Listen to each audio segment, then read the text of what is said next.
शंका। उपदेश प्राप्त करने के बाद अनजाने या मजबूरी में कोई मर्यादा खंड हो जाती है तो क्या करें। परम पूज्य सतगुरु रामपाल जी भगवान कहते हैं, लोक लाज मर्याद जगत की तिणके ज्यों तोड़ बगावे, जब कोई राम भगत गति पावे। भक्ति को सफल करके पूर्ण मोक्ष प्राप्ति के लिए भगत का मर्यादा में रहना अति आवश्यक है। उपदेश लेने के बाद जानबूझकर मर्यादा खंडित नहीं करनी है। यदि अनजाने या अज्ञानता में कोई नियम खंड हो भी जाता है तो ऐसी स्थिति में परमात्मा भगत पर विशेष आपत्ति नहीं आने देता है।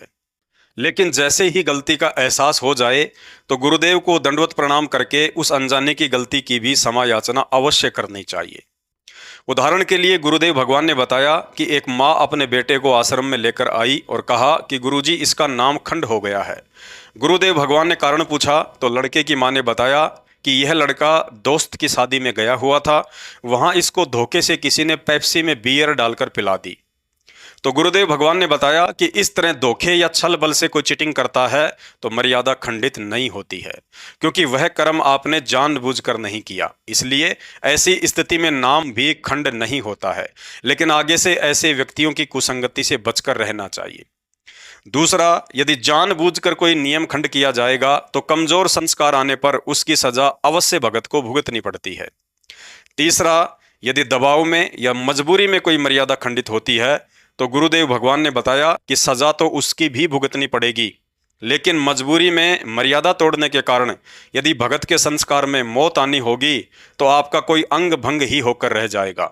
अर्थात परमात्मा उस संस्कार को मौत के बदले शरीर के किसी अंग को कटवाकर ही पूरा करवा देगा तथा भक्ति के लिए भगत का जीवन शेष बचा रहेगा। संत शरण में आने से आई टले बला, जय मस्तक में सूली हो व कांटे में टल जा।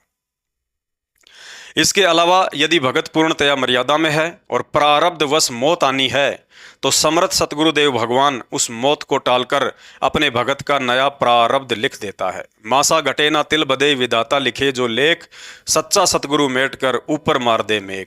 अतः कोशिश करें, यदि ज्ञान समझ में आने के बाद भक्ति करने की ठानी है तो उसे मर्यादा में रहकर पूरी शिद्दत के साथ ही करें।